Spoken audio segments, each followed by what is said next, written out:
자, 사람의 마음이 거울이라고 생각해 보세요. 이 사람의 이 마음을 거울로 비유한다면은, 자, 그곳에 투영되는, 그곳에 나타나는 그런 사물, 거기에 투영되는 그 사물의 그 밝기가 그 거울의 청결도에 따라서 어떤 것은 희미하게 보이거나 어떤 것은 선명하게 보일 것입니다. 그렇잖아요. 거울이 있는데 거울이 뿌연해 보세요. 그러면 그 거울에 비춰지는 사물도 흐리게 보이는 거예요. 하지만 거울이 깨끗해 보십시오. 그러면 거기에 투영되는 사물이 아주 선명하게 보이지 않습니까? 사람의 마음도 그런 거예요. 사람의 마음이 순수하고 거룩해서 깨끗하면은 이 성경의 진리가 정확하게 투영되고, 그리고 이 성경에서 증거하고 있는 천국, 그리고 하나님의 존재, 그리고 앞으로 되어질 예수님의 공중 재림으로, 우리가 지금 현재 우리가 재난의 시대잖아요. 앞으로 그 대환란 전에 예수님께서 공중 재림하시는 것, 7년 대환란, 그리고 지상 재림, 또 민족들에 대한 심판, 그리고 천년왕국, 그리고 백보자 심판, 그리고 새하늘과 새 땅, 이 모든 것들이 선명하게 그려지는 것이고 그것이 확실하게 믿어지는 거예요. 확실하게. 지금 내가 현재 눈으로 보는 것처럼 그렇게 믿어지게 되어 있는 거예요. 하지만 정결하지 못한 사람은 그것이 막연하게 느껴지는 거예요. 막연하게. 그것이 불분명하게 비춰지는 거예요. 왜냐하면 내 마음이 그만큼 순수하지 못하고 깨끗하지 못하다는 것에 대한 반증이에요. 자, 사람의 이 마음을 이 눈으로 비유해 보세요. 눈으로. 자, 여기 눈에 먼지가 끼어 보세요. 먼지가 끼게 되면 어떻습니까? 사물이 정확하게 안 보이는 거예요. 사람의 눈을 마음으로 비유한다면은 먼지가 이게 끼게 되면은 사물에 대한 인식이 분명하지 않은 거예요. 뭔가 정확하게 이것이 보이질 않는 거예요. 하지만 회개의 눈물을 통해서 주님의 보혈로 닦아내면은, 또는 계시록 3장 18절의 말씀처럼 안약을 사서 바르라는 것이죠. 이거 하나님의 말씀으로 씻는 것을 말하는 거예요. 안약은 곧 말씀이죠. 그래서 정결하게 되면은 선명하게 보인다는 거예요. 모든 사물이. 마음이 청결한 자는 하나님을 볼 것이며 했던 것처럼 우리가 정결하게 될 때 비로소 모든 것이 정확하게 뚜렷하게 보여지게 되는 것입니다. 주님의 보혈로 깨끗함을 받은 사람은 재림에 오시는 예수님을 대망하게 되는 거예요. 그건 누가 강요한데 되는 게 아닙니다.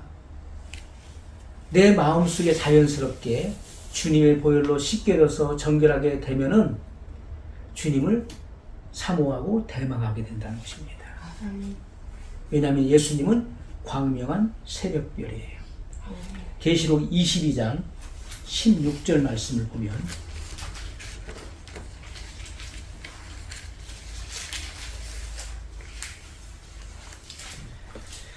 나 예수는 교회들을 위하여 내 사자를 보내어 이것들을 너에게 증거하게 하였노라.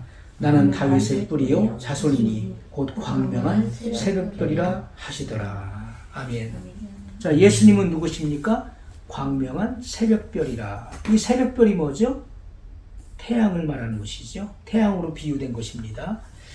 예수님은 의로운 해잖아요. 의로운 해. 말라기서에 의로운 해가 떠올라서 치료하는 광선을 발하리니 했던 것처럼 이 의로운 해, 바로 이 태양으로 비유된 것이죠. 그래서 광명한 새벽별, 이렇게 칠흑같이 어두운 그런 하늘을 밝히는 것은 해입니다. 그렇죠? 그래서 그 해가, 우리가 그 동이 트기 전에, 해가 뜨기 전에가 가장 어두운 때예요. 그때 가장 어두운데 어떻습니까? 해가 떠오르죠. 떠올라서 온 누리를 다 밝게 만드는 거예요. 그때는 달의 비침도 쓸데없는 것이고 별의 비침도 쓸데없는 거예요. 밤을 밝혔던 달과 별이 아무리 많아도 해와는 비교될 수가 없는 것이죠. 새벽을 밝히는 것이 바로 광명한 새벽별. 태양도 별이잖아요. 그래서 가장 밝은 별이 태양인 것입니다. 이것은 새 시대를 여는 바로 빛을 말하는 거예요. 예수님이시죠.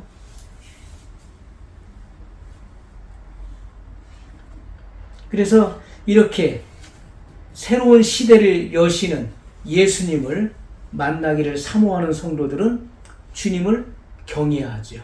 주님을 공경하는 거예요. 마음에서부터. 그리고 아주 조심스러운 자세를 가지고 그렇게 주님을 바라고 기다리는 것입니다.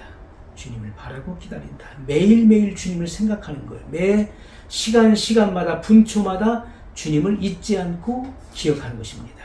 그날이 오기를 기다리고 준비하는 것이죠.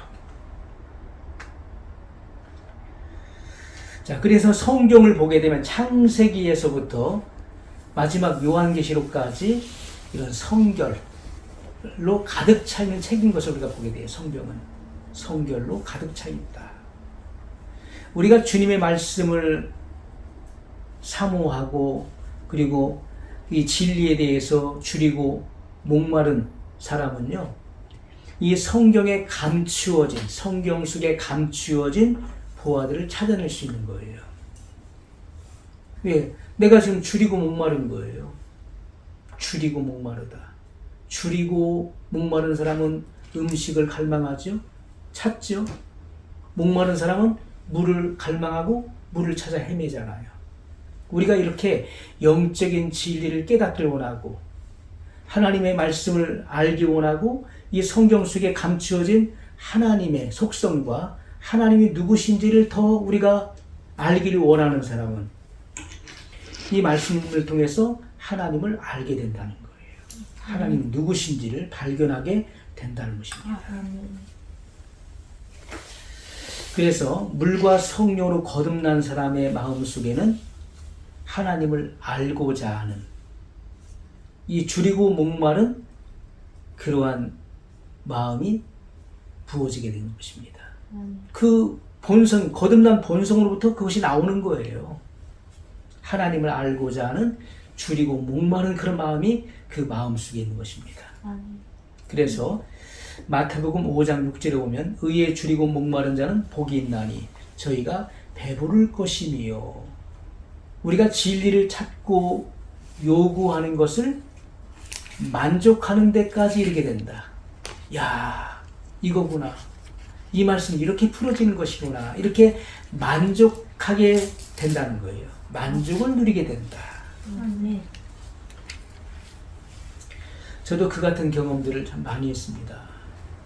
말씀을 혼자 밤 새워가면서 많은 시간들을 보냈어요. 수년의 시간들을 그렇게 말씀을 매일같이 읽으면서 많은 눈물을 쏟았어요. 이 성경에 읽으면서 감동을 받고 많은 눈물을 쏟고, 이 말씀 이런 뜻이었구나, 이런 뜻이었구나 하면서 많은 감동으로 울었던 시간들이 있어요. 그렇기 때문에 이 말씀을 읽으면서 이 말씀이 이렇게 풀리고 이렇게 열리는 것이구나. 내가 과거에 미처 생각지 못했던 말씀, 미처 이해하지 못했던 말씀이 이런 뜻이었구나 하는 부분들을 발견하게 되는 것이죠. 마태복음 13장 45절로 46절 말씀을 보면,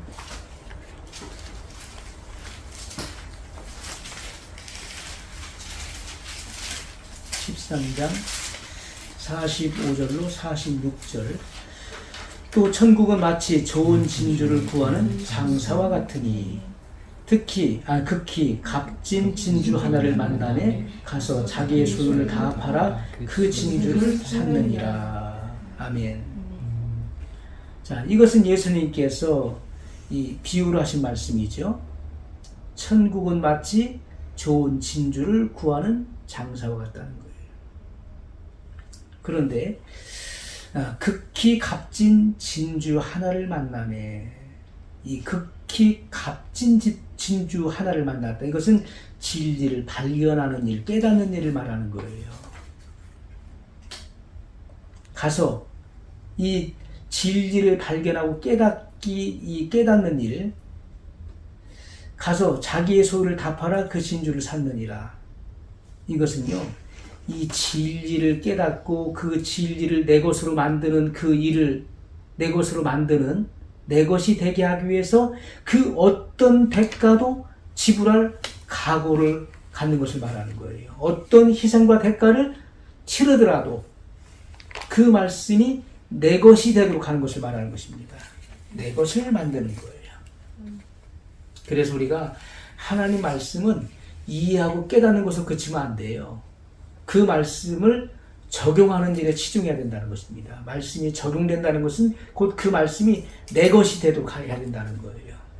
그래서 그 한 말씀 한 말씀이 내 것이 되기 위해서는 거기에 희생과 대가를 지불해야 되는 거예요. 희생과 대가를 지불해야 된다. 주님의 명령을 지키기 위해서는 우리가 희생이 필요하고 대가가 필요한 거예요. 아, 좋은 말씀이야. 그런데 내가 이 말씀을 실천하기가 어려워. 그래서 희생과 대가를 회피한다면은 그 말씀은 내 것이 될 수가 없는 것입니다. 내게 어떤 손해가 오고 내게 어떤 희생과 대가를 지불해야 되는 그런 말씀도 있는 거예요. 십자가를 지라. 그러면 십자가를 지기 위해서 사람들은 그 희생과 대가를 치러야 되는 거예요. 그 사람들은 그렇게 하려고 하지 않죠. 말씀을 실천함으로써 내게 손해가 오고 내게 피해가 오고 한다면은 그 말씀을 회피하려고 하죠. 그렇기 때문에 말씀이 자기의 것이 되지 않는 것입니다. 반드시 극히 값진 진주를 만남에 이 말씀을 발견하고 깨달았으면은 반드시 그 말씀이 내 말씀이 되도록 해야 된다는 거예요. 이것은 반드시 대가를 지불해야 된다. 자기의 소유를 다 팔아 그 진주를 샀느니라. 이렇게 말씀했어요. 우리가 순수한 마음으로 진리를 갈망하고 탐구해야 돼요. 하나님께서 처음에 사람을 창조하실 때, 아담을 창조하셨을 때 하나님의 형상을 따라 그 모양대로 지으셨는데 이것은 아주 순수하게 하나님을 닮도록 순수하고 순결한 존재로 지으셨다는 거예요. 이 세상의 그 어떤 것보다도 어떤 만물에 비교할 수 없는 그런 순수성과 순결성을 가지고 있었던 것입니다. 그런데 사람이 타락한 이후에 성경은 뭐라고 말씀하죠? 만물보다 더럽고 부패한 것이 사람의 마음이라고 성경은 증거하고 있죠. 타락했기 때문인 것입니다. 하지만 인류가 범죄하기 전에는요, 그 순수함과 그 순결성이 만물의 그 어떤 것보다도 월등했다는 거예요.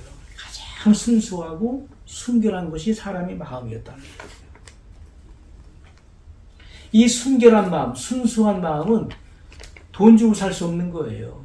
세상에 어떤 걸 주고 그걸 살 수 있습니까? 그 깨끗한 마음, 순수하고 순결한 마음을 뭘 주고 살 수 있겠습니까? 그런데 사람은요, 잠시 있다가 없어질 재물, 또 명예나 권력, 또 어떤 세상의 어떤 즐거움, 이러한 것으로 자기의 순수하고 순결한 마음을 팔아먹을 수도 있다는 것입니다. 그죠? 그래서 이 세상에 잠깐 있다가 없어질 것에 마음을 빼앗겨서 순수한 마음을 잃게 되는 사람도 있다는 거예요. 아담이 그랬으니까요. 아담이 잠시 있다가 없어질 육신의 정욕, 안목의 정욕, 이생의 자랑에 그런 빠져서 그런 순수한 마음을 잃어버렸다는 거예요. 우리도 얼마든지 그럴 수 있다는 것입니다. 그래서 우리가 주님 앞에 서는 그날까지 그 누구도 안심할 수 없어요. 왜? 마귀가 이 세상 임금으로 군림하고 있고 역사하고 있기 때문에 그 누구도 안심할 수 없다. 그 누구도 안심할 수 없다. 그래서 우리 마음속에 순수함, 또 순결함, 그리고 거룩함을 받는 것, 또 받은 사람은 유지하는 것. 그것은 그 어떤 것보다도 중요하다는 거예요. 주님을 사모하고 기다리는 신부들은 이 같은 것을 유지하라는 것입니다. 주님 앞에서 내 마음의 순수함, 깨끗함, 그리고 거룩함. 그래서 이렇게 아까도 비유로 말씀드렸던 것처럼 거울이나 또 우리 마음을 거울과 우리 눈으로 비유했을 때 더러운 것이 끼게 되면은 그때부터는 사물이 분별이 안 되는 거예요. 옳고 그름이 이치가 분별이 안 되고 성경의 진리도 분별이 안 되는 것이고, 그리고 이런 하늘의 소망, 특히 예수님의 그 재림에 대한 소망도 점점 희미해지고 어두워지게 되는 것입니다. 그래서 깨끗함을 유지하라. 이것이 주님의 명령인 것입니다.